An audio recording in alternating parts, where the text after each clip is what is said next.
Assalamualaikum warahmatullahi wabarakatuh. Perkenalkan, nama saya Rizaldi dengan NIM 1821041024. Jadi saya akan mempresentasikan tugas aspek hukum tentang surat perjanjian kontrak kerja proyek pembangunan rumah tinggal. Langsung saja, pada hari ini Kamis tanggal 6 September tahun 2009 yang bertantangan di bawah ini nama Eko Ripin, pekerjaan swasta, alamat Jalan Duku Kupang, Jaya, Surabaya, bertindak sebagai pemilik rumah yang dalam hal ini disebut sebagai pihak pertama. Nama Yudi Darmanto, pekerjaan kontraktor, alamat Jalan Sumatera, bertindak sebagai kontraktor yang dalam hal ini disebut sebagai pihak kedua. Dengan ini, kedua belah pihak menyatakan untuk saling mengikat diri mengadakan perjanjian kerja untuk pembangunan rumah untuk selanjutnya diatur dengan syarat dan ketentuan sebagai berikut. Pasal 1, macam dan tempat pekerjaan. Pihak pertama memberikan tugas pada pihak kedua untuk melaksanakan pembangunan rumah yang berlokasi di Jalan Panglima Polim 1A nomor 3 Surabaya dengan sebaik-baiknya sesuai dengan spesifikasi teknik dan gambar terlampir yang telah disetujui oleh kedua belah pihak. Pasal 2, waktu pelaksanaan pekerjaan.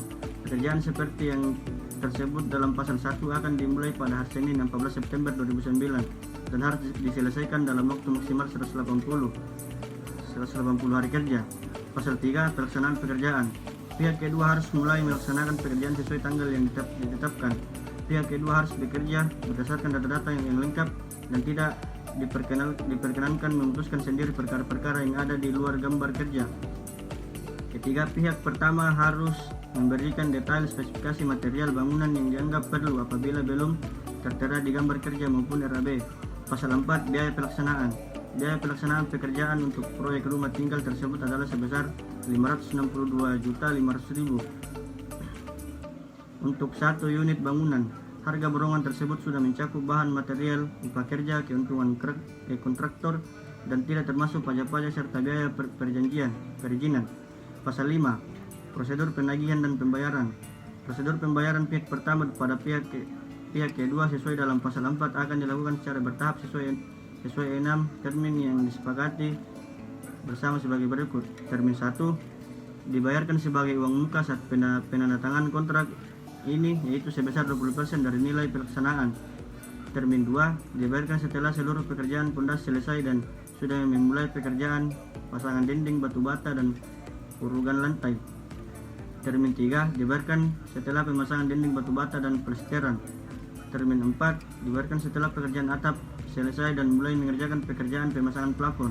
Termin 5, dibayarkan setelah pekerjaan pemasangan lantai dan pengecatan sedang dilakukan. Termin 6, dibayarkan pada saat seluruh pekerjaan selesai 100%. Pasal 6, masa pemeliharaan. Masa pemeliharaan untuk setiap pekerjaan ditentukan selama 3 bulan sejak berita acara serah terima pekerjaan ditandatangani. Pada saat berakhirnya masa pemeliharaan tersebut, kedua belah pihak akan menandatangani berita acara serah terima yang kedua dan dianggap sebagai serah terima pekerjaan yang terakhir. Serah terima pekerjaan dilakukan oleh pihak pertama dan pihak kedua. Pasal 7, pekerjaan tambah kurang.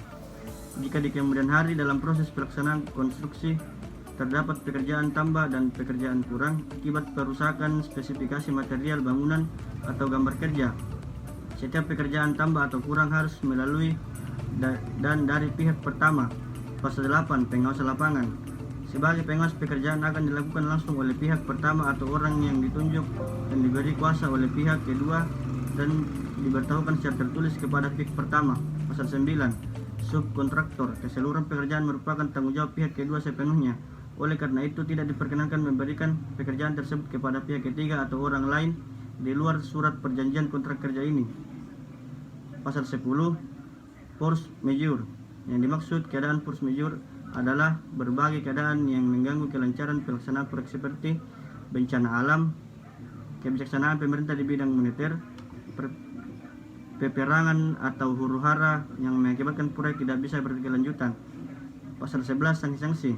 Apabila pihak kedua tidak sanggup memenuhi kesepakatan yang tercantum pada pasal 2, yaitu waktu pelaksanaan melebihi waktu yang disepakati bersama 180 hari, maka pihak pertama berhak mengklaim 1% dari nilai kontrak untuk setiap hari keterlambatan.